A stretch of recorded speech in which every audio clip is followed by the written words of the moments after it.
What's good, peeps? Welcome back to another video, and if you're new here, welcome to the channel. In this series we're going to be looking at computing, as the title suggests, but we're looking at it more specifically in terms of our little island Jamaica. So we're going to be looking at laptops and desktops in general. More specifically to the Windows side, we may touch on that depending on how things work out for the series.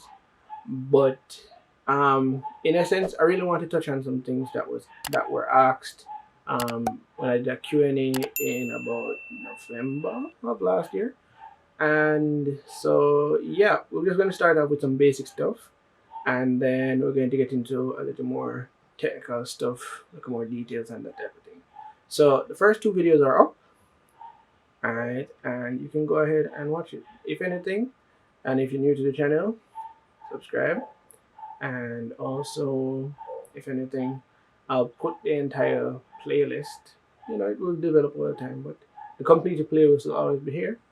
Alright, so if you happen to meet this video at a very later time of the channel, then you can watch it there. In the meantime, thank you guys for watching, and like this video, share this video so that somebody who's probably new to computing will get a list of videos that they can watch. And until my next video, which is one of the two here, catch you later, peeps. I'm out.